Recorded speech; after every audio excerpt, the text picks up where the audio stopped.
Usaha gimana? Gitu ya, mau naik turun lah fluktuasinya masih gitu, cuman gimana gitu biar apa ya, biar produk yang mereka naik gitu ya.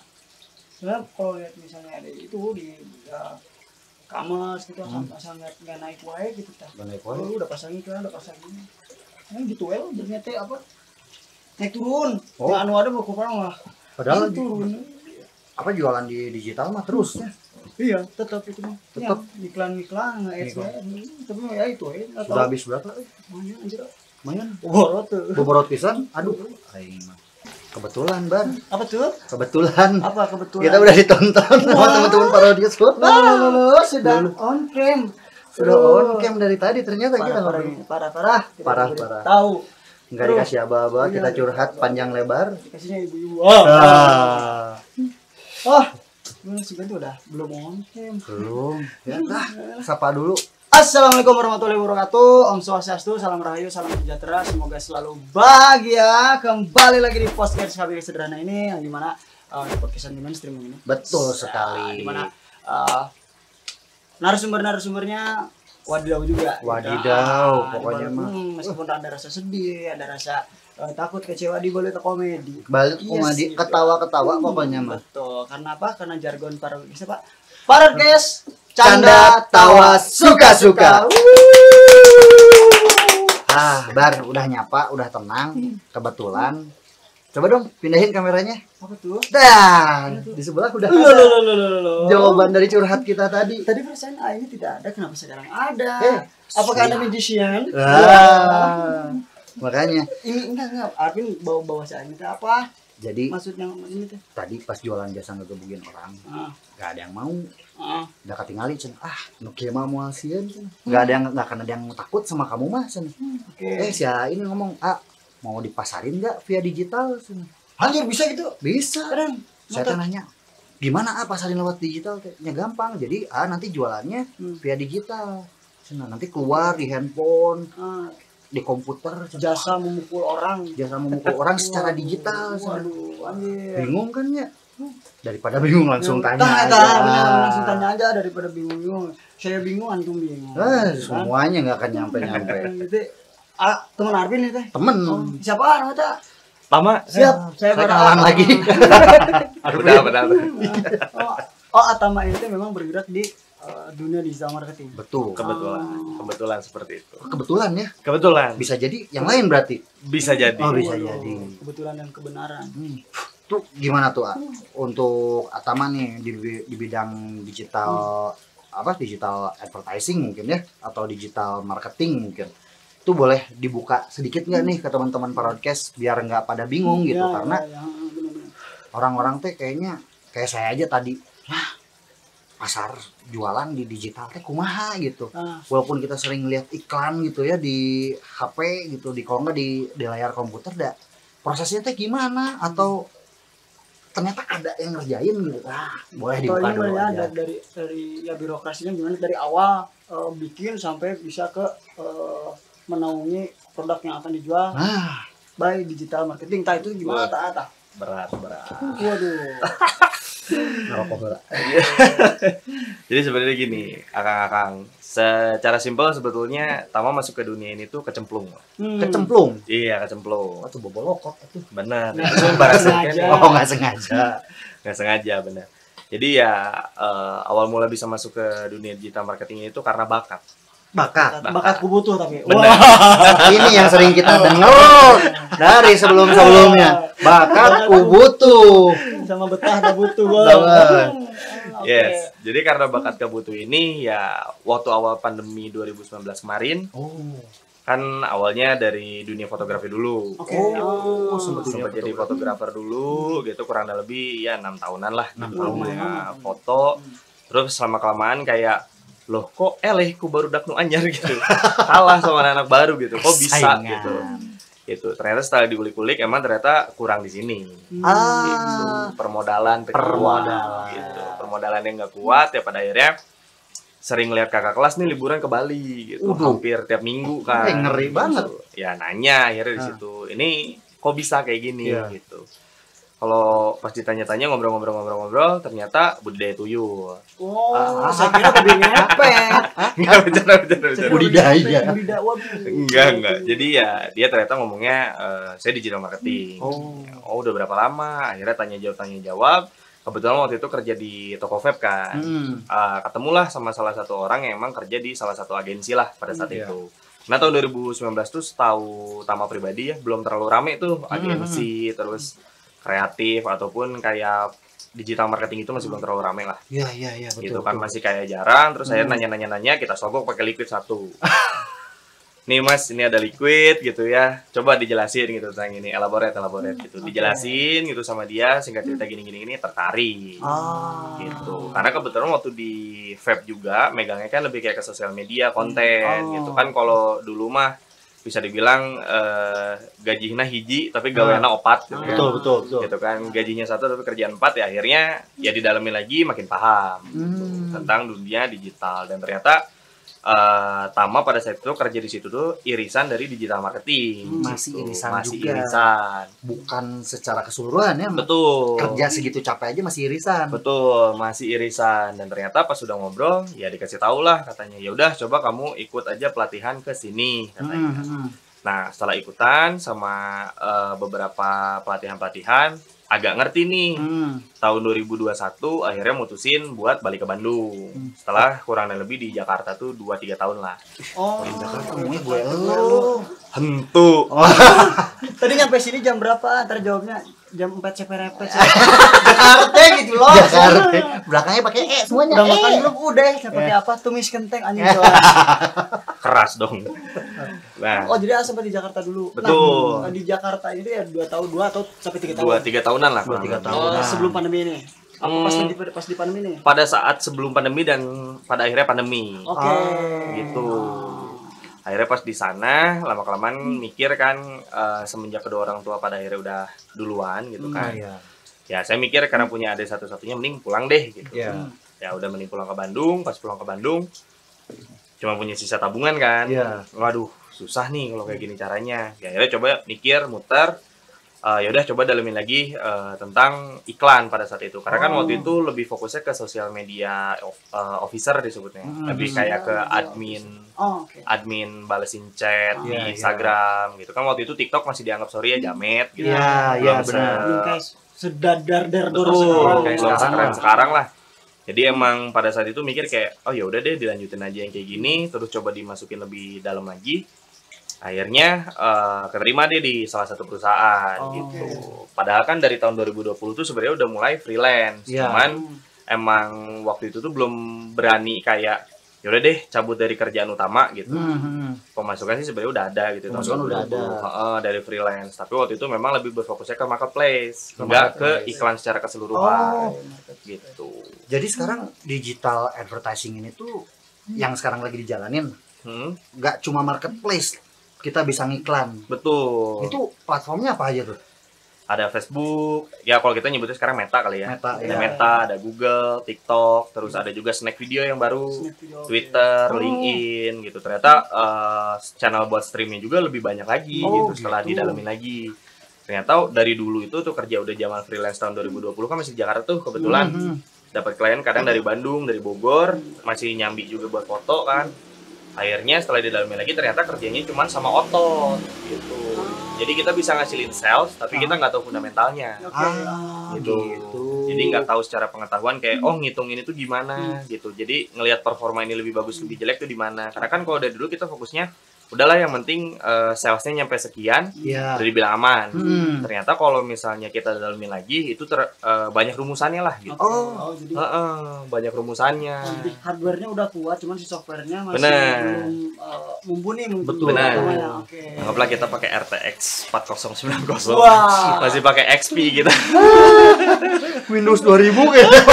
Yang ada malah batal gitu. Ternyata setelah coba didalemin menakutkan gitu ternyata. Karena kerjaannya sepusing itu. Nah, akhirnya setelah ngambil freelance berani 2020 lanjut tuh terus. Akhirnya coba kerja waktu itu pertama kali masuk di perusahaan F&B. Di perusahaan F&B coba megang ads. Ternyata kalau pakai otot doang nggak pernah cukup. Karena namanya ya maaf ya takutnya ada bos-bos yang nonton nih. sales ternyata nggak cukup. Nah akhirnya di situ punya rasa kayak loh kalau misalnya ini selalu sales, platform-platform yang sisanya yang buat jalanin organik apa dong gitu.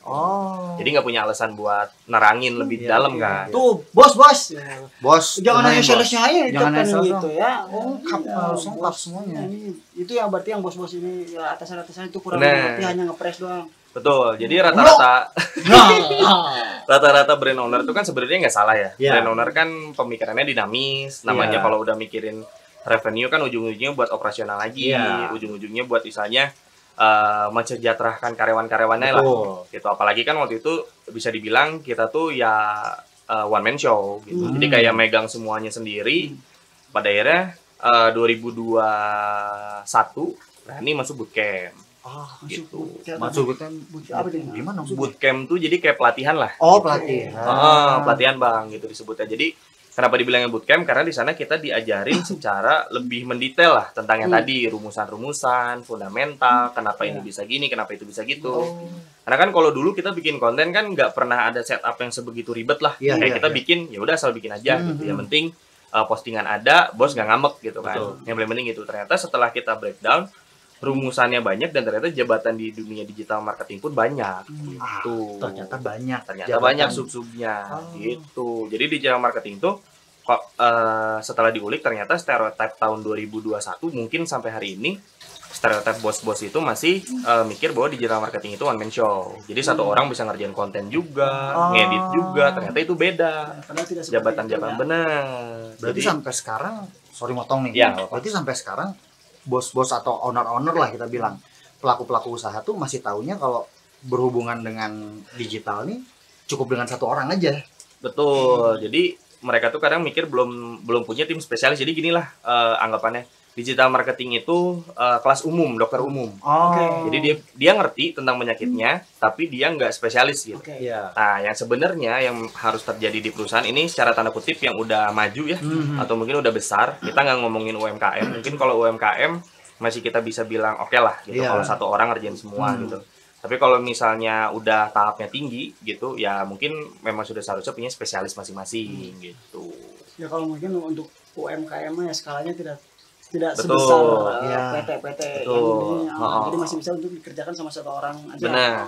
Karena kan maksudnya dari situ pun porsi pekerjaannya mungkin bisa dibilang banyak ya pasti ya gitu. Iya. Cuman di satu sisi karena mungkin dari segi pemasukan perusahaan belum sebesar itu, jadi mungkin agak wajar mungkin kalau di UMKM. Tapi kalau misalnya di perusahaan yang memang sudah berkembang dan maju, memang wajib punya spesialis ternyata. Oke. Apalagi di perusahaan-perusahaan yang kayak sekarang gede-gede lah gitu. Kayak PT-PT gede gitu.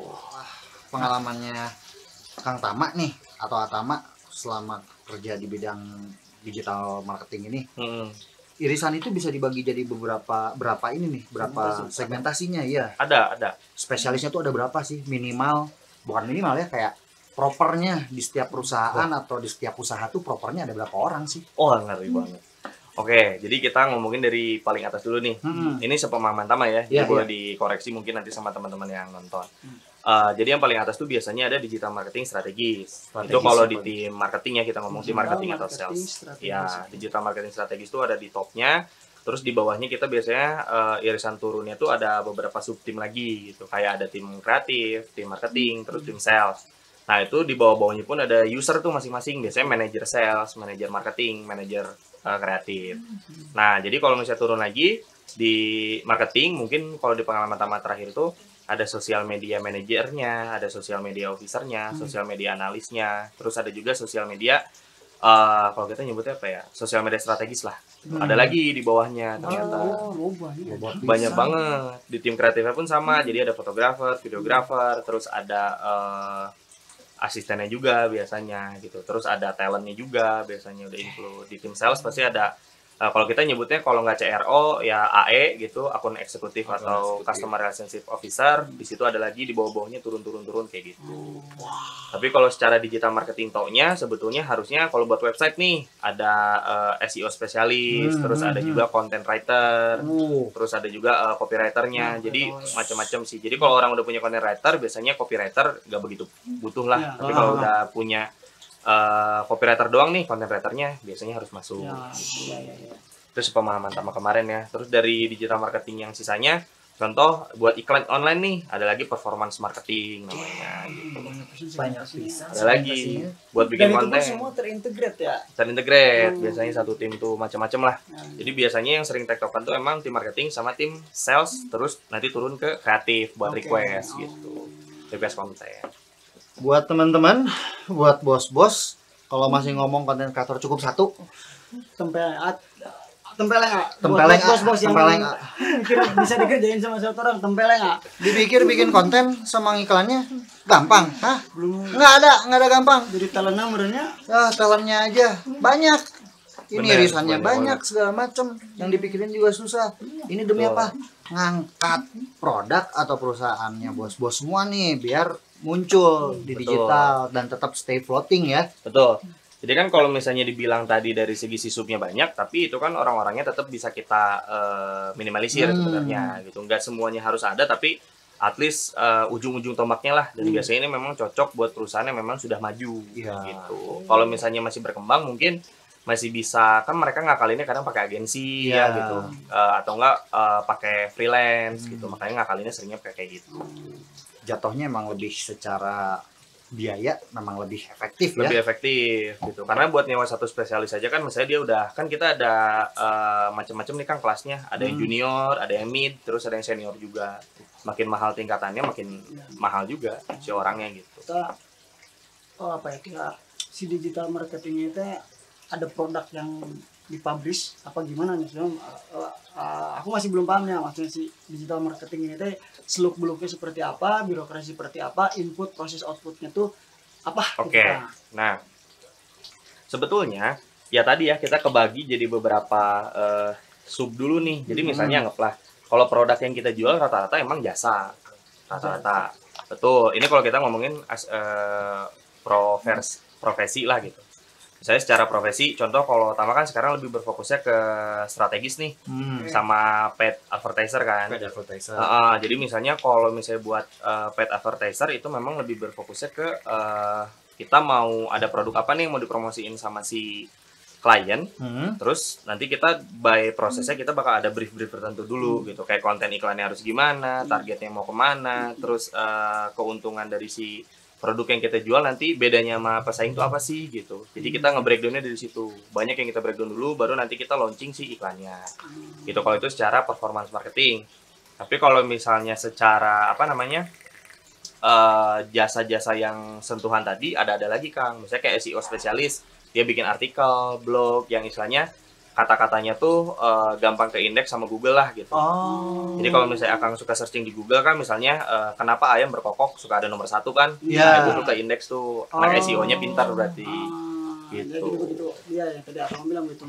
Searching di Google kenapa ayam berkokok. Itu kan itu yang begitu klik yang muncul paling pertama itu yang Betul. di apa ya dibumbui si digital marketing ini gitu. Iya, sama anak SEO biasanya. Nah, itu disebutnya SEO spesialis. Nah, yang bisa kayak gitu tuh kan dia punya pengalaman tinggi, terus tools yang dia pakai tuh kayak ngeri-ngeri lah gitu. Dan pasti berbayar tools-toolsnya Pasti juga. berbayar. Pasti berbayar. Gak mungkin kalau enggak gitu. Nah kayak ini ya, kan kalau misalnya buka salah satu website rata-rata lah LK21 misalnya. Kadang kan sok ada muncul tak iklan Maxwin kan, iklan Jackpot gitu. Nah, itu masih termasuk digital marketing juga apa? Bukan gitu. Tapi kalau misalnya ditanya itu masuk atau enggak, sebetulnya hitungannya harusnya masuk. Tapi itu lebih ke placement ke si autornya. Gitu. Jadi misalnya Akang punya website nih, kan suka ada placement. Nah, si placement itu tuh biasanya kadang dari autornya langsung, bisa jadi dari kita juga. Disebutnya GDN, Google Display Network gitu. Jadi ada gambar kecil kan biasanya kalau kita masuk gambar-gambar kecil, yang kalau diklik dia tiba-tiba pindah gitu ke tempat lain. Hyperlink kemana? Nah itu jadi biasanya placementnya GDN. Tapi kalau misalnya emang udah nempel di websitenya itu sendiri, kan suka ada bacaan 100 kali berapa gitu, rasio-rasio tertentu. Biasanya dari autornya. Jadi nanti si orang yang mengiklan ke website tersebut dia ngasih gambar gitu. Ada yang kayak gitu, ada yang memang tipenya GDN gitu. Macam-macam sih. Ya tadi kan Atama bilang ya penuturan Atama bahwa sebelumnya di dunia fotografinya. Nah, dan akhirnya yang tadi Atama bilang kecemplung teka aja ya. Ke dunia digital marketing itu ya. Berarti ada sekitar 3 tahunan ya untuk udah di digital marketing ini. Sebetulnya kalau dihitung sih harusnya total 6 tahun ya Kang. 6 tahun. Iya, karena ternyata yang tadi irisan kan. Iya. Nah kalau misalnya dibanding sama yang jadi fotografer tersebut tuh, fotografer lebih lama jadi fotografer apa lebih lama pas ke digital marketing ini ya? Secara jadi atau enggaknya atau apanya nih? Selama Atama menggeluti di kedua bidang itu. Oke, jadi kalau mungkin plus minus kali ya. Enaknya yang mana gitu? Nah ya. Itu kali. Sebenarnya plusnya kalau jadi fotografer enak bayaran per sekalinya sih, Bang. Jelas gitu. ya. Karena sekali bayaran tuh bisa nutup buat 1 bulan 2 bulan lah, gitu. Sekali Gede bayaran banget ya, ya. tapi dengan catatan beberapa klien. Oh, beberapa kali. Gak mungkin satu, karena kan ya Tama masih jauh lah buat sampai tahap itu, gitu. Misalnya anggaplah ada 5 sampai 10 klien itu nutup buat 2 bulan biasanya. Nah, tapi kalau misalnya jadi digital marketing lebih susah lagi ternyata. Kalau itu kan kerjanya kita paling lama seminggu lah. Saya anggapnya buat tapping, terus buat bikin campaign, survei, nyari talent, terus nyari alat segala macam itu kan semingguan tuh. Nah kalau digital marketing enggak, berarti kita tuh per bulan dan biasanya dibayarnya termin. Termin. Plus minusnya lah. Cuman kalau dibilang plusnya digital marketing itu kan kayak ini bakal lama banget nih long last gitu. Fotografer juga tentu long last, cuman di sini yang bikin berat itu pertama kan dari alat yang mereka pakai dari awal. Itu kan investnya gede juga. Terus kedua dari skill harus selalu upgrade. Terus ketiga pun memang kesulitannya karena jenisnya ini kan masuknya art ya, kayak seni. Subjektif banget, jadi tidak terhitung lah, abstrak gitu. Nah kalau misalnya di digital marketing kan segala macam terhitung. Jadi tingkat kepuasan klien atau nggak puasnya dia bisa kehitung semuanya. Nah, kalau perbandingan dari pekerjaan sebagai fotografer sama digital advertising, perbandingan kalau kita bilang pendapatan ya sekarang, bedanya berapa persen tuh? Jauhnya jauh yang mana nih yang lebih tingginya? Lebih tinggi fotografer. Tetap fotografer sih paling tinggi. Jadi sekarang donasi jauhnya juga berarti ini signifikan nih bedanya nih. Jauh sih. Bisa sampai 300%.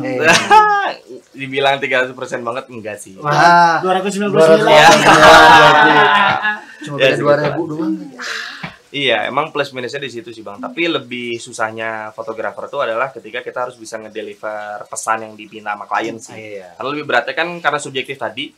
Takutnya konsep yang kita sajikan udah deal di hari H, tiba-tiba bisa kerubah di hari H juga. Betul. Ya karena permintaan klien gitu. Betul. Jadi plus minus kalau di digital marketing ya kita dari awal memang sudah pahit, kita udah ada timelinenya, udah ada briefnya, terus sudah ada ya tadi proses, kan input, proses sama outputnya kita udah kelihatan. Ya udah ada punya pakemnya lah. Betul. Ya, Jadi betul. Jadi ketika misalnya si kliennya ke kita nuntut balik kayak misalnya Mas ini kurang ini dan itu ya kita bakal balik lagi ke si brief yang awal kita kasih.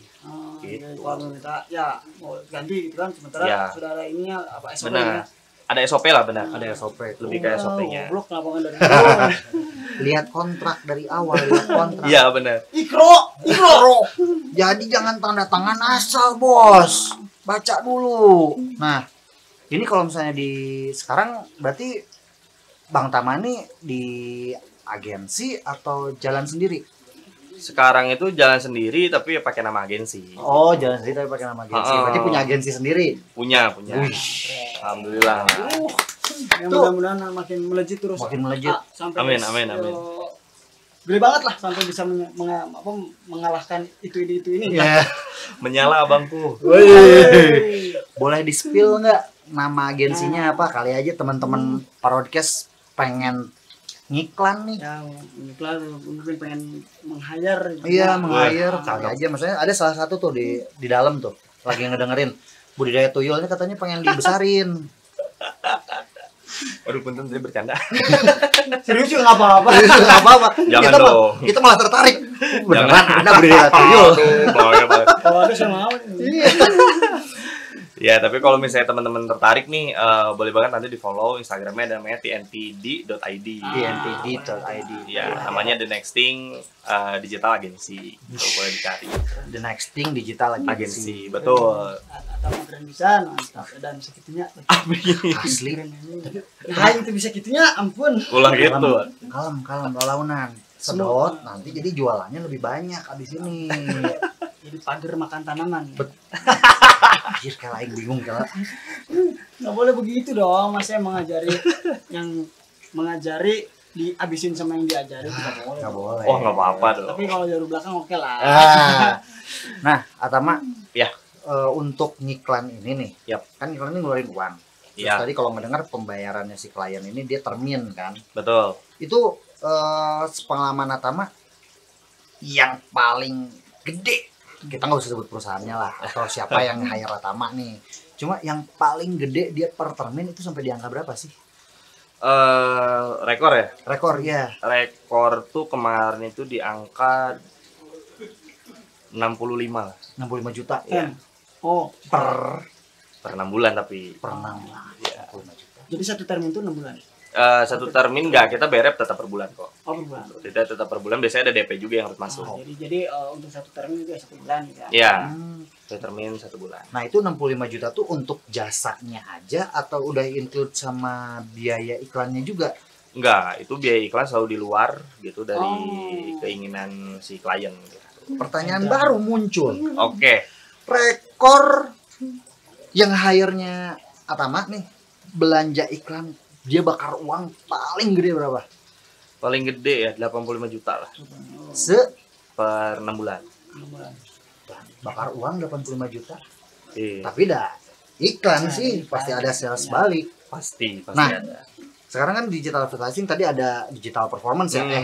Istilahnya apa sih itu? Performance marketing. Performance marketing. Nah, performance marketing itu berarti ngukur apa yang dikeluarin sama apa yang didapat kan. Betul. Ada pembandingnya nih. Betul. Balik lagi sekarang, rekor lagi. Rekor returnnya paling tinggi berapa? Di 22 kali lah.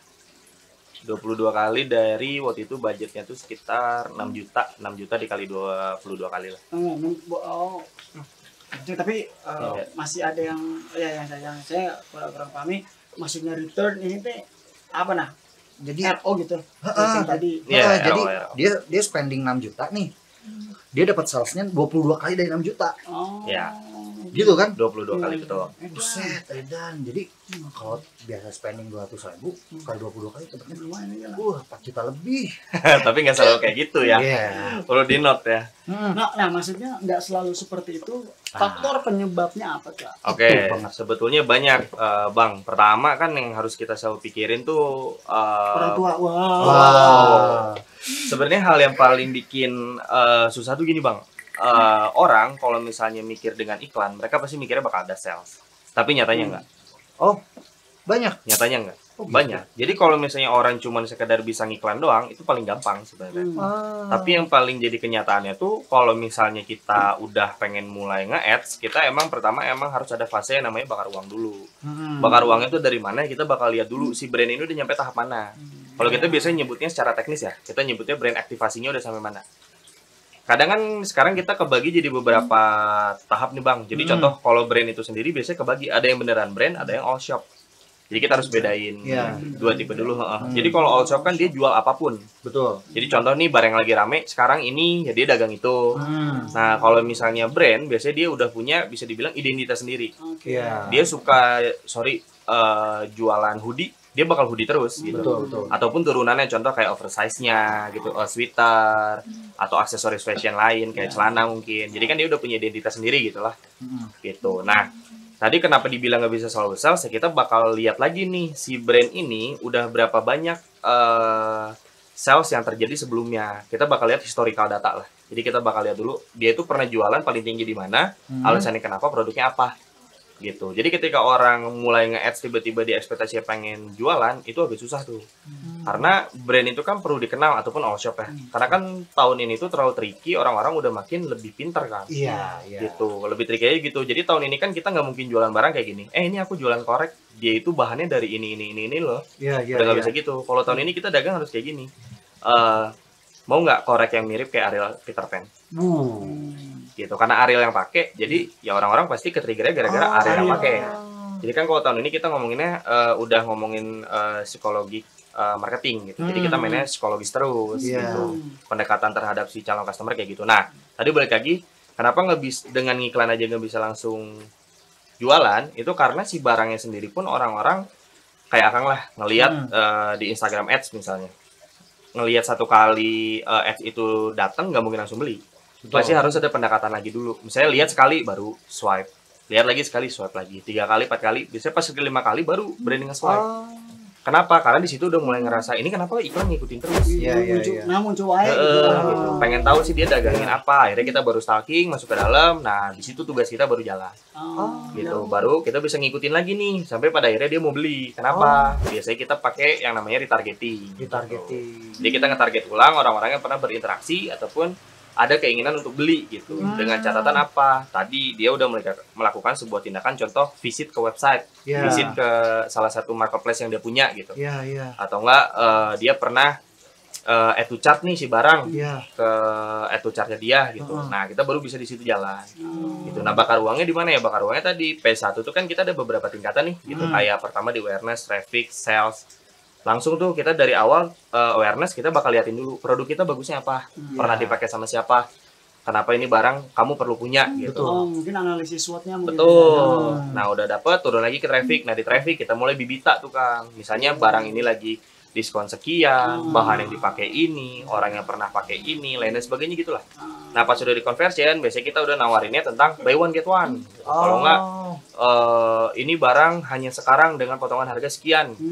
Ya kayak gitulah kurang lebih. Nanti baru ada purchasing. Nah, strategi marketingnya itu betul. Tapi kalau misalkan nanya, aduh kalau buat orang yang punya budget terbatas susah dong iklan. Enggak. Biasanya treatment kita, makanya tadi kita ngebedain antara brand sama all shop, itu kita selalu berfokusnya gini.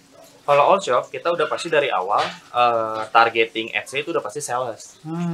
Gitu. Jadi kita pasti dari awal ngasih taunya ya udah Bang dengan uang anggaplah sekian gitu ya. Ya udah kita coba hitung dulu sih budgetnya. Cocok buat berapa hari, nanti baru kita fokusin ke sales gitu. Nah pertanyaannya ketika ada sales atau enggak, balik lagi gimana caranya si organik yang dia punya harus sudah jalan dulu. Organik itu bukan melulu tentang postingan Instagram ya. Tapi contoh kayak Akang punya marketplace gitu ya. Kita lihat dulu reviewnya udah kebangun belum, terus udah berapa banyak orang yang beli gitu. Baru kita di situ hajar di ads gitu. Nah tadi kan ngebahas tentang retargeting ya, ketika udah sampai di tahap tertentu dia ya udah sampai swipe tadi tuh, udah sampai swipe, udah pernah masuk, terus di retargeting ke individu-individu yang mau disentuh lah istilahnya biar dia mau beli nih. Nah itu di platform apa aja tuh bisa di retargeting? Apakah semua platform yang sekarang bisa ads kita bisa retargeting atau hanya spesifik aja? Oke. Cakep nih. Makasih. Ada 5.000 nggak? Saya langsung ya. Jangan dulu. Jangan situ lah, sini nih. Sebelah sini, lo sana nanti masuk ke dalam. Aduh. Oke. Sebetulnya hanya beberapa platform. Gitu. Kenapa dibilang beberapa platform? Contoh kayak marketplace nih, contoh kayak Shopee, terus Tokped, terus Lazada, Blibli dan lebih banyak lagi. Itu kalau kita nge-ads langsung di in platform, cuman nggak bisa di retargeting. Kenapa? Karena nggak ada datanya. Gitu. Jadi kita nggak bisa dapetin orang yang pernah beli sebelumnya. Gitu. Nah, gimana nih biar bisa di retargeting? Nah, biasanya ada yang namanya CPAS. Kalau nggak salah namanya itu Collaborative Ads Partner. Gitu. Nanti kita bisa contoh nih, kita pengen ngiklan orang nge-swipe up pengen langsung ke Shopee nih. Nah, ada namanya CPAS platformnya. Kita minta persetujuan dulu, pindah dari Facebook, nanti dari Facebook disinkronin katalog sama Shopee-nya. Gitu. Nah, bisa di situ baru retargeting. Jadi kita bisa tahu berapa orang yang add to chart, berapa orang yang add to wishlist, berapa banyak orang yang gitu. Nah, kalau di Facebook, Meta, kita bilangnya Meta, Google, TikTok, itu udah pasti bisa retargeting. Udah bisa retargeting. Karena platformnya emang udah kayak gitu bentuknya. Gitu. Nah, berarti si CPAS ini atau Collaborative Ads Partner ini dia yang ngambil data ke platform-platform yang nggak bisa retargeting atau dia ngumpulin sendiri si datanya? Nah, karena tadi dia udah kolaboratif tuh sama si marketplace gitu. Berarti emang si marketplace ini juga nutup pintu, cuma ngasih kerjasamanya cuma beberapa doang berarti ya? Bisa dibilang kayak gitu, bisa dibilang enggak juga sih. Enggak juga ya? Iya, karena bisa dibilang kayak gitu ya iya, karena misalnya cuma Facebook yang nyediain ini sama si Shopee gitu misalnya. Kalau enggak sama Lazada. Jadi perantaranya itu cuma Facebook aja. Gitu, cuma Meta aja. Nah, kalau buat TikTok emang udah platformnya dari sana memang udah bisa. Udah bisa dari gitu. awal dibuka ya. Kan mungkin tadi bicara soal skema, ya, soal skema, soal apa ya operasional dan juga sempat ada disinggung soal keuntungan mungkin ya. Dari yang Atama jalan ini sebagai digital marketing ini, hal atau faktor terbesar yang bisa bikin rugi atau boncos itu Apa tak? Bener. Cakep. Makasih. Tapi saya nggak ada. Saya duluan ya. Jangan dulu, belum beres. Anda host. Jangan kemana-mana dulu. Bentar. Belum jawab soalnya. Oke. Jadi gini Bang, faktor terbesar yang selalu bisa bikin boncos itu biasanya paling pertama adalah idealisme brand owner, balik lagi. Idealisme, Oke, contoh gini nih, kita kan sebagai seorang digital marketer, kita selalu berpikirnya by data. Jadi kita riset segala sesuatu by data. Jadi kita bisa tahu nih mana produk yang lagi top, mana yang lagi drop. Kadang ada brand owner yang pemikirannya, sorry tapi ini nggak salah, pemikirannya idealis. Gitu. Ketika beliau sudah idealis, kesulitan kita adalah ngangkat produk yang pada dasarnya nggak begitu dibutuhkan. Yes, Gitu. Karena kan gini, kalau kita ngomongin branding itu kan why. Iya. Gitu. Kenapa sih orang tuh harus ngelihat produk kita butuh sama produk kita? Tapi kalau marketing itu kan how. Iya. Gimana sih caranya kita dapetin si pembeli biar bisa beli produk kita? Gitu. Betul. Itu kan kesulitan tersendiri ya. Iya. Nah makanya antara brand owner sama kita tuh kesulitan terbesarnya adalah udah tahu produk ini pasti desktop, tapi tetap diproduksi. Jadi secara by data tuh dia nggak ngelihat juga. Gitu. Iya. Nah, terus biasanya yang kedua, kadang brand owner itu ada yang tipikalnya terlalu apa ya namanya? Pengen AA gitu, plek-ketiplek gitu. Oh, ini saklek Gitu. Misalnya kan kita udah bilang nih contoh kayak Mas ini tren ini harus diikutin, kayaknya kita harus coba aplikasiin buat endorse. Kalau nggak kita cari KOL. Beliau tetap gak mau gitu. Misalnya kayak nggak bisa Mas, budget kita kan pas-pasan gini. Oh nggak apa-apa, nanti buat budget marketing buat iklannya kita bisa kurangin gini. Terus coba sumbangsi silang ke KOL-nya biar at least kita punya orang yang udah pernah make dulu nih dan mereka punya ngerasa reviewnya kayak gimana kan ada di mereka tuh bisa kita iklanin tuh biasanya. Kadang nggak mau. Nah brand yang kayak gitu kan kadang gimana ya kalau Tama bilangnya di apple to apple. Kadang kalau ada orang contoh nih baru muncul orang pengen bikin baju brand baju gitu. Kadang mereka selalu lihat sama brand-brand yang udah sukses duluan. Contoh kayak kan bisa nih si ini kayak gini. Betul. Kan bisa nih si ini gini. Itu kan sebenarnya nggak apple to apple. Iya. Kenapa bisa dibilang nggak apple to apple? Karena ya dia tuh harusnya bercermin sama brand yang baru buka juga. Betul. Gitu. Karena kalau misalnya dihitung berapa banyak sih tahun ini atau hari ini orang yang berpikiran buat buka brand juga. Betul. Gitu. Jadi kadang nggak dipikirin. Jadi kadang di situ ketika dia udah mikir dengan iklan bisa works nih, nggak juga ya. Iya. Nggak selamanya brand bisa naik gara-gara iklan. Betul. Tetap aja balik lagi ke why sama how tadi ya. Iya, harus didengar dulu. Pernah nggak dapet klien yang memang untuk akhirnya produknya ya permintaan dia request dia aneh lah. Kalau aneh ya mungkin maunya lah manusia unik dan aneh gitu ya. Ini aneh, bener-bener aneh dan seaneh apa? Oke, jadi waktu itu sempat ada klien, tapi ini kita nggak terima ya. Ada klien waktu itu ke kita nge-reach out buat ngiklanin, sex toy. Oke. Ya, itu lumayan aneh. Dan kita mikir kayak, ini kalau misalnya kita iklanin kan dia barangnya restricted ya. Iya. Maksudnya restricted tuh terbatas. Jadi ketika kita ngiklan pun memang harus dilabelin gitu. Memang ini khusus 21 plus. Gitu. Nah, kesulitannya adalah, ini cara praktekin barang yang gimana? Oke. Masa kita harus mencoba Padahal kan gampang ya. Iya. Nah, itu kesulitannya waktu itu. Kita sempat mikir kayak masa harus kita contohin? Kan nggak mungkin. Apalagi dia kekehnya pengen placementnya waktu itu di Google Ads. Waduh. Karena kan itu restricted gitu. Yeah. Sebenarnya kalau dibilang diiklanin dia bisa nggak bisa sih. Gitu. Bisa dibilang bisa ya tapi restricted gitu. Nggak mungkin jangkauannya setinggi itu. Tapi kalau dibilang nggak bisa ya bisa karena kadang tetap ada yang ngakalin gitu. Buat bisa si iklan ini masuk. Dan ada yang beli aja gitu. Ada. Terus yang kedua paling ya maaf ya. Waktu itu tawarannya adalah judol. Oh, Iklan judol. Muncul juga. Max Win gitu. Cuman kita nolak sama Max gitu. Win hasil jual Iya. sertifikat rumah. Tapi kalau yang judul ditolak karena moral atau Nah, karena budgetnya kurang? Sebenarnya kalau budget rata-rata orang kayak gitu gede-gede. Berarti karena moralnya.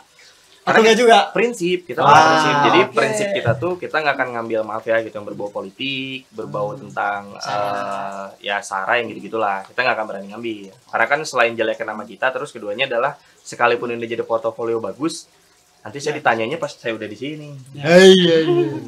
Gitu. Panjang. Ini banyak ya Mas yang convert. Iya, jadi tanya sama malaikat sono. Konversi banyak.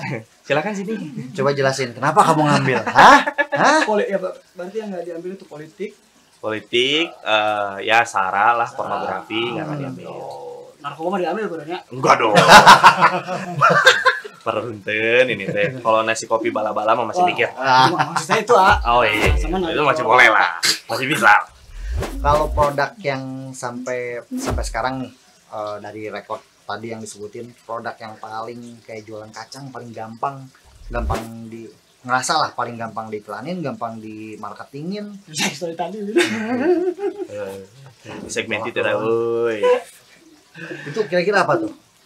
Sampai hari ini ya fashion sama jasa.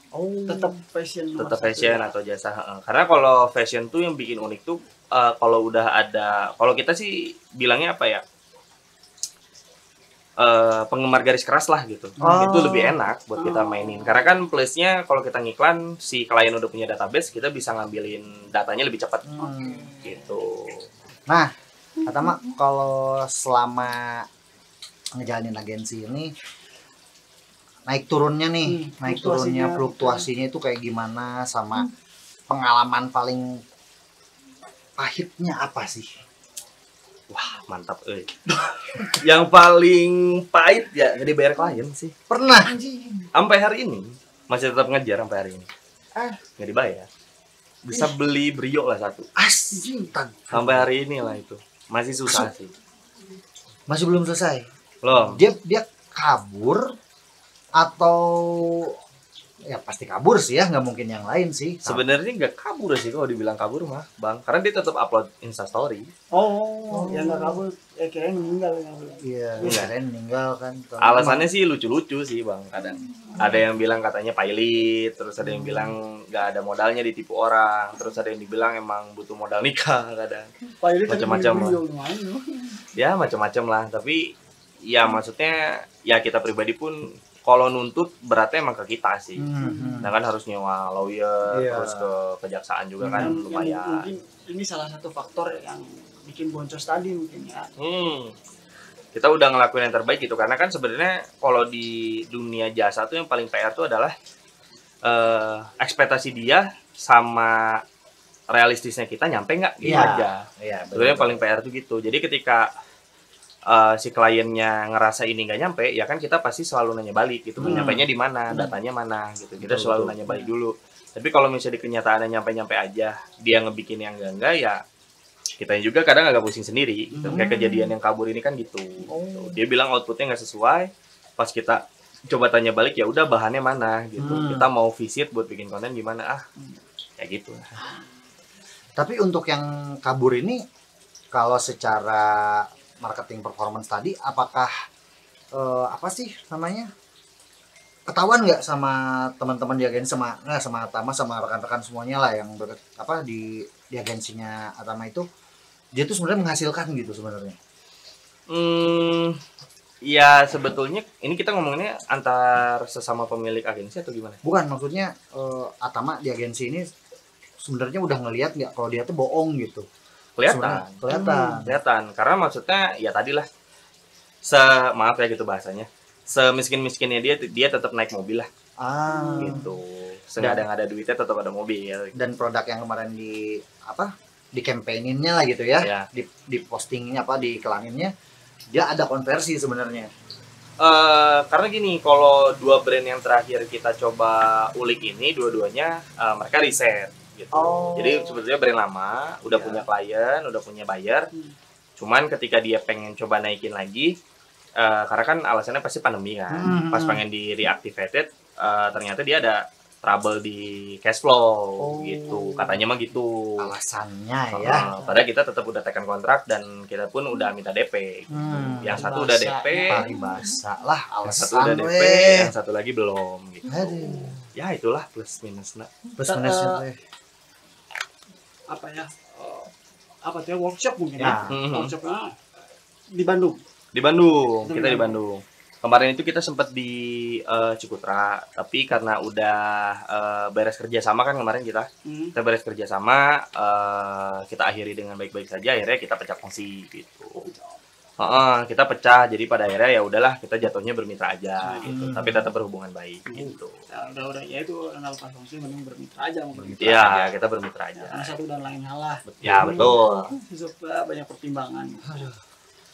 Nah, kalau secara tadi kan udah tuh plus minus. Sekarang kalau misalnya Atama nih sebagai yang udah menjalani di bidang advertising inilah, digital advertising.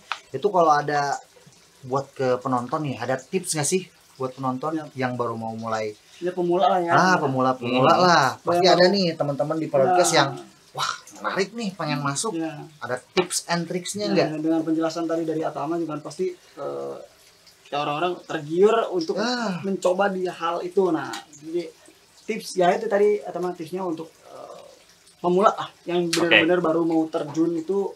Hal apa yang harus dipikirkan, terus ya apakah alatnya apakah device, apakah apa gitu. Nah, pemula nih. Sebetulnya gini, jangan kemakan sama stereotype. Jadi kalau bikin brand bisa tiba-tiba langsung jedar, itu nggak akan pernah relate. Jadi kalau bikin brand itu pertama kali jangan ngadi-ngadi dulu. Jangan ngadi-ngadi kita pengen nge-hire fotografer. Jangan ngadi-ngadi pengen nge-hire videografer dulu. Model yang gede, KOL yang gede banget gitu. Nggak usah. Pertama kali bikin brand itu yang harus ada di pikiran, cash flow-nya aman nggak? Gitu. Pertama itu dulu. Pertama dasarnya. Iya, dasarnya. Jadi misalnya modal dia sama nanti, ya tadi input, proses, sama si outputnya bakal sesuai nggak gitu. Jadi kadang banyak brand owner yang sampai hari ini terlalu gede mimpinya gitu, bukan salah, tapi di satu sisi itu nggak apple to apple. Kan kita bedah satu kasus aja dulu ya, biar ngerti gitu step by step kenapa harus kayak gitu. Contoh kayak kita ngelihat brand sekarang yang lagi oke sih siapa ya? Mungkin Erigo kali ya, yang paling gampang, yang paling dikenal sama semua orang. Erigo bisa dikenal sama semua orang, butuh berapa banyak uang yang dia bakar sampai hari ini. Harus ke New York dulu, endorse Raffi Ahmad, endorse banyak artis gitu. Marcel Uus. Benar, semua orang tuh podcast kesel aja gitu sampai hari ini. Gitu. Berapa banyak uang yang harus dia bakar sampai si Erigo itu kedengaran sampai berisik gitu ke masyarakat gitu. Itu kan nggak akan pernah apple to apple sama orang yang tiba-tiba dia bikin brand nih, terus tiba-tiba out of nowhere ya saya pengen bikinnya idealis secara kayak gini, itu nggak pernah nyambung. Jadi harus kita mikirin dulu. Udah kalau misalnya pertama kali kita nyemplung ke dalam dunia dagang, kita harus pikirin ini barang yang penting laku dulu, keluar dulu, baru nanti kita mikirin si idealisme yang mau kita kejar nantinya. Nah kan kita mikirin tadi cash flow ya. Jadi kalau misalnya si uangnya udah ada, baru kita mikirin produk bagus apa nih yang harus kita keluarin. Betul. Karena beda cerita, kayak contoh ada salah satu brand yang lumayan keren di TikTok namanya Zafir. Zafir itu menurut Tama ya, karena Tama penikmat dan pengamat lah gitu ya di masalah sosial media. Tama ngelihat adalah Zafir itu cara dagangnya lucu gitu. Dia emang pertama budgetnya gede, pasti dia berani nge-hire talent-talent ganteng-ganteng lah gitu, Arab-Arab gitu. Zafir itu produknya gamis, Kang. Gamis. Gamis. Jadi dia cara promosinya adalah dia nggak pernah bilang barang dia bagus atau jelek, nggak pernah. Yang dia lakuin adalah dia bikin video terus-menerus sampai pada akhirnya orang ngerasa bahwa ini produk kok bagus ya kalau dipakai sama orang. Gitu. Kalau gue pengen kelihatan ganteng, kaya, ya pakai Zafir gitu. Kelihatannya ke sana gitu kurang lebih ya. Kalau message yang Tama terima gitu ya kurang lebih. Nah, jadi kalau misalnya tahun ini ads pertama kali dijalanin langsung ads, enggak, harusnya dipikirin organiknya dulu. Semampu-mampunya aja sendiri dulu, nggak usah ngadi-ngadi bikin tim dulu deh, nggak usah ngadi-ngadi punya stok berapa dulu deh. Yang penting punya stok berapa, laku, feedback dari masyarakatnya bagus, repeat. Gitu. Kalau misalnya nanti penjualannya udah stuck dari organik, baru nge-ads, tapi dengan catatan reviewnya udah ada, testimoni dari orang-orang udah oke, gitu. Terus budgetnya pun udah ngerasa lebih safety gitu ya, buat istilahnya aktivasi marketing kayak buat KOL, buat bikin campaign foto video gitu, barulah kita naiknya ke sana. Iya, jangan serta-merta dari kertas kosong juga pengen. Bener. Iya bener, pengen berwarna-warni gitu kan. Susah lah. Pasti dimulai juga dengan goretan-goretan kecil dulu. Bener.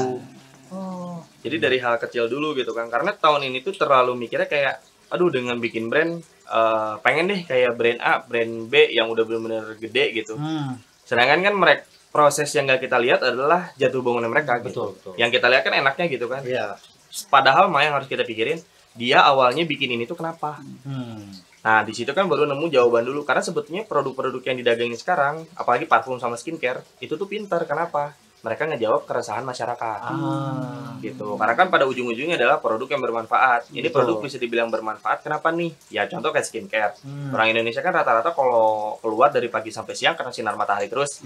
Makanya mereka kasih kayak pelembab, terus sunscreen gitu, perawatan muka lain dan sebagainya. Jadi orang-orang lebih aware kan. Yang nggak akan merepot-repot. Contoh kayak kita lihat skincare A, tiba-tiba ada brand owner yang modalnya sekitar sekian, pengen bikin kayak brand A, nggak bisa. Karena awal mulanya juga beda, startingnya beda. Yang satu modalnya entah lebih gede, betul, atau kalau enggak mereka modalnya sama-sama awalnya mulai, tapi ada masa waktu berbeda nih. Betul. Yang satu udah berjalan 5 tahun, yang satu baru mulai. Betul. Pasti beda kalau dia apple to apple pengen sama kayak yang punya pengalaman 5 tahun. Iya. Nggak relate kan ya. Betul. 5 tahun kan asam garamnya udah kenal lah. Iya. Tambah cuka. Benar. Ya ini yang baru tapi pengen yang 5 tahun pengen langsung 5 tahun. Soalnya sempet ada brand owner yang bilang ke Tama tuh kayak gini, kalau brand belum 10 tahun belum bisa dibilang brand.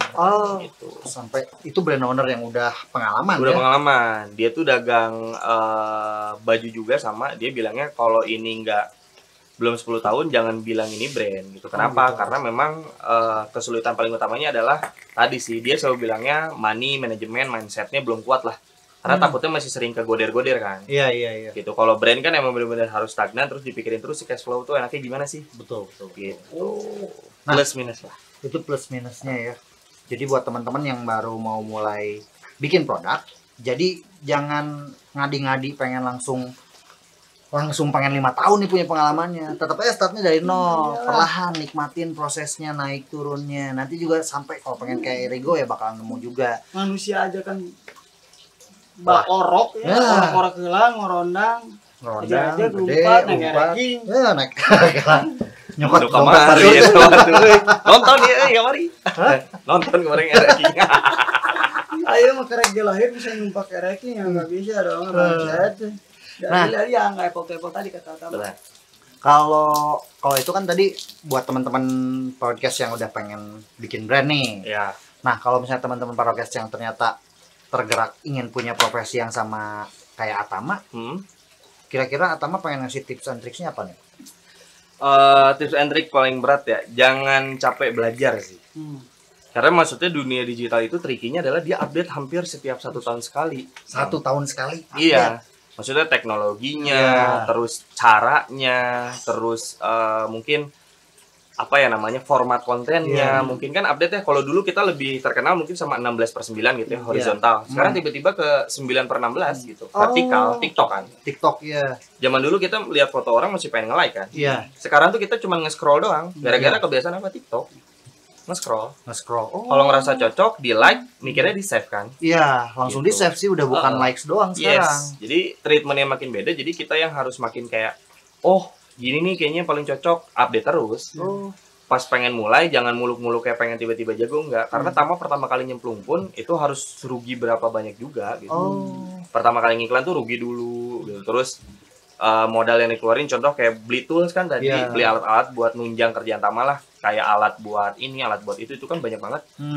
Rata-rata kan alat digital. Ya itu plus minusnya, jadi emang harus step by step lah, pelan-pelan gitu. Jangan langsung tiba-tiba segala macam dibeli, segala macam ini, enggak, fokus aja dulu ke satu. Kayak tadi dibilang mending jadi spesialis aja, fokus satu ke salah aja. satu ya. Jangan langsung pengen semuanya dirangkul. Betul. Nanti udah ngerti semuanya, paham, baru pindah jadi strategis. Betul. Gitu. Kalau apa ya? Kalau yang berbau fake gitulah. Oke. Itu termasuk digital marketing. Fake order ya berarti. Fake review. Fake order. Ini gelap sih sebenarnya.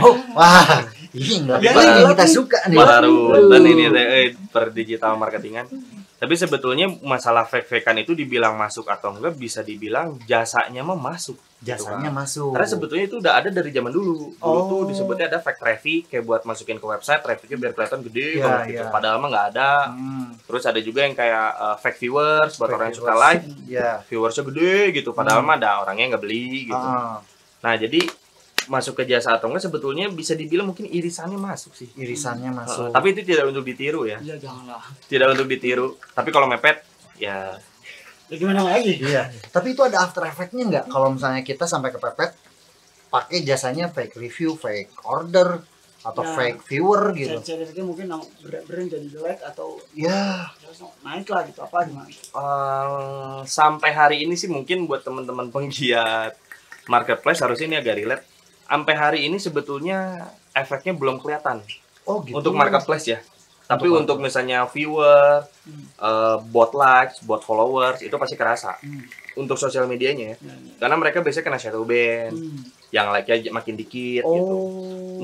Tapi kalau misalnya buat marketplace sampai hari ini contoh fake order atau fake review belum benar-benar kerasa dampaknya gitu. Tapi si marketplace itu udah ada sistem atau tools buat mereka buat mengetahui nggak kalau ini tuh fake review atau fake order gitu. Nah, susah masalahnya. Belum ada ini ya? setahu Tama ya lagi dan Iya, lagi iya. dikoreksi aja gitu teman-teman bisa apa tahu ada yang lebih jago. Setahu Tama tuh mereka itu cuma bisa ngedetek sampai ke IP. Jadi kalau IP-nya sama, dia connect-nya sama, itu bisa ketahuan. Jadi biasanya si toko itu produknya apa nggak dimunculin di halaman pertama tuh. Iya. Dimunculin halaman kedua, ketiga, keempat gitu. Iya, soalnya kalau Gitu. ya udah ngomongin soal IP ya Iya. pasti live trace itu pasti meninggalkan jejak. Iya. Kalau untuk sampai berbicara IP ya, Betul. dengan konektivitas yang sama, Betul. IP yang sama tapi dengan dua device yang berbeda, pasti yang ya itu pasti Betul. meninggalkan jejak, gampang ketahuannya. Gitu. Berarti kalau misalnya kita bilang gini nih, saya punya marketplace nih, punya toko di marketplace. Tunggu apa? Toko. Misalnya nih. Jangan yang tadi lagi di bawah nih. Sex toy. Tidak. Gak naik-naik ceritanya, gak ada yang beli-beli. Saya bikin lah fake order sama fake review. Itu Fake gak akan tax. kelihatan fake tax. Oh, Pak, itu Para mah saya minta runten, linknya para aja runten. Pak. Jadi kalau misalnya sampai akhirnya sedesperate itu saya coba bikin fake review sama fake order misalnya Iya, untuk salah satu produk di marketplace, secara mungkin kalau kita bilang secara bisnisnya ya sah-sah aja ya. sebetulnya iya, karena ya itu tadi ya, ini teh gelapnya lah gitu Iya. bahasa memang gitu. Karena maksudnya biar mereka jadi top of mind atau misalnya jadi produk leader lah gitu. Iya. Market leadernya ya kadang ada aja yang pakai kayak gitu. Tapi marketplace gak ada kan yang jual atau salah satu marketplace yang malah ngejual fitur tersebut. Jadi bukan iklan aja tapi si kan kalau misalnya di Tokopedia, sorry nih sebutin nggak apa-apa ya. nggak apa-apa lah. Tokopedia, Siapa Shopee. tahu mau masuk ke Tokopedia. Oh iya, bisa iklannya di sini nih langsung Ini Tokopedia. di belakang ada nih. Di belakang nanti muncul, keren. Terus Tokopedia masuk gini, sex toy juga. Astagfirullah. Yang dipromoin sama Tokopedia, sex toy di sini. Aduh. Tapi emang ada sih. Nah, jadi Kau tahu pernah searching? Ya iyalah. oh, Klien kan kemarin Oh, kebetulan klien. riset, kebetulan riset. Ya, biasanya sih kalau ngomongin klien atau teman saya gitu, apa sih itu dirinya sendiri biasanya sih. Bisa jadi. nah, jadi si marketplace gak ada kan tools atau ngeluarin dia fitur bayar sekian nanti saya naikin salesnya berapa biji selama berapa lama, enggak kan, enggak ada. Enggak, paling sebenarnya kalau ini kita ngomongnya privilege kali ya. Iya. Privilege buat orang-orang yang udah daftar ke Shopee Mall yang gitu-gitu, mereka punya privilege namanya RM. Tapi mereka tidak menjanjikan langsung tiba-tiba sales. Oh, RM, Relationship Manager. Oh. Kalau nggak AM, akun manajernya. akun manajernya. Jadi nanti biasanya kalau udah jadi mall, kan kita misalnya kan jadi mall susah tuh. Iya. Harus punya legalitas, segala macam lah, website, tetek bengek. Nanti mereka urus, nanti biasanya mereka punya yang namanya brand portal. Brand portal itu kita bisa ngelihat berbagai macam data yang bisa dilihat sama orang-orang yang toko biasa. Oh, Oke. Kalau udah mall tuh kita punya privilege kayak gitu. Gitu, tapi di satu sisi yang minusnya dari segi pajaknya aja. Oh, Lebih pajaknya besar. kehitung sama Iya. besar juga. Karena mall itu di charge-nya lebih gede lah dibandingkan sama yang kalau kita ngomongin Shopee ya, Star Plus atau Star biasa gitu.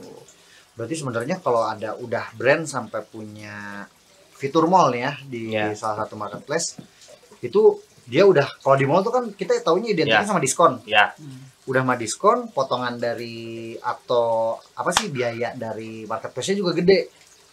nah jadi sebenarnya itu jadi prioritas klien kan, prioritas klien dari platform. Jadi contoh nih Akang jadi mall, Iya. biasanya punya RM, nanti kalau ketika contoh kan ada kampanye nih Twin Dead, Iya, iya. Payday Sale, Nah, Lebaran Day atau apalah gitu bahasanya, itu diprioritasi sama mereka.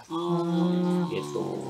udah jelas-jelas harganya diskon ke pelanggan kan langsung Iya. customer dia juga dipotong lagi sama biaya ya. Iya. Makin turun. Jadi sebenarnya kalau kita logikain ya tipis juga sebenarnya, makanya mereka ngejar kuantitas ya di situ ya. Benar, pasti makin banyak sales makin gede juga kan ke platform gitu nyumbangnya. Tapi kalau misalnya yang udah ada status mall ini trusted ya berarti ya. Pertama pastilah, karena kan mereka udah diakui gitu. Pertama dari segi legalitas kan, dari segi pemerintah juga udah meyakini kalau perusahaan ini udah berbadan hukum. Betul. Terus yang keduanya adalah dari segi orang yang pengen beli itu, kadang ya mungkin akan relate atau nggak tahu ya. Tapi setahu Tama, kalau misalnya akan searching produk A walaupun nggak ada reviewnya, bisa jadi kalau dia mall kita lebih cepet trustnya. Karena kan emang kalau udah mall dia nggak mungkin nipu gitu. Ya, ya, Kualitas ya. barangnya juga kejaga. Gitu. Ya, karena mall itu tadi spesifikasinya memang berat untuk bisa Iya. mall karena ya dipertanggungjawabkan ya. Betul, betul. Dia persyaratannya juga banyak kan. Nah, Betul. bahas-bahas tipu-tipu nih. Jadi penasaran. Pernah nggak ngehandle klien yang dia ngiklanin tapi barangnya nggak ada, terus malah ternyata si iklan atau misalnya kampanyenya dia tuh dipakai buat nipu gitu. Oh, itu sempat terjadi di tahun ini, mungkin nggak tahu ya Tama bener atau enggaknya, tapi ini bukan cerita Tama ya. Oh, iya, Tama iya. cuman dengar dari apa namanya cerita teman-teman lain lah yang udah lebih dulu nyemplung gitu. Itu kejadian di tahun 2014 atau 15-an lah mungkin ya. Itu banyak tuh yang kayak gitu. Jadi kenapa Facebook Ads sekarang orang nggak boleh banyak bikin akun iklan dan nggak boleh punya akun cloningan dan lain sebagainya gara-gara penipuan itu. Oh. Gitu. Katanya iklan, orang udah percaya Jual barang. jual barang, pas beli nggak datang. Betul. Nah itu kan sebenarnya jadi salah satu problem waktu online shop ditolak waktu itu. Gara-gara ya itu pertama dari segi si Facebook Ads waktu itu kan terms and conditionnya belum seketat sekarang lah. Iya. Syarat dan ketentuannya gitu. Kalau tahun sekarang kan udah benar-benar ketat dan emang kalau nggak dikirim kita bisa ke report gitu. Kalau tahun dulu kan mungkin nggak secanggih itu ya. Itu sih teknologi juga dari segi chip platform. Nah tahun itu tuh emang banyak yang mereka jualan barang, contoh baju nih, dia udah beli udah bayar transfer, nggak taunya bodong gitu. Katanya sih gitu ya Kang ya. Ngedengar dari cerita-ceritanya. Sempat jadi korban dulu soalnya pas zaman masih bisa FJB diakalin gitu. FJB Kaskus. Oke. Nah, beli barang, transfer barangnya nggak nyampe FJB Kaskus karena ya itu term conditionnya juga ya udah kan perorangan. Ya. Ya, Nah, tapi ya kasus zaman lampau. Zaman Kan, lampau. ya, Wah. sebelum ada Sebelum ada e-commerce ini kan Iya. ya banyak ke Bener. kasus ini. aduh, bentar krik nih. Soalnya numpuk banget di kepala.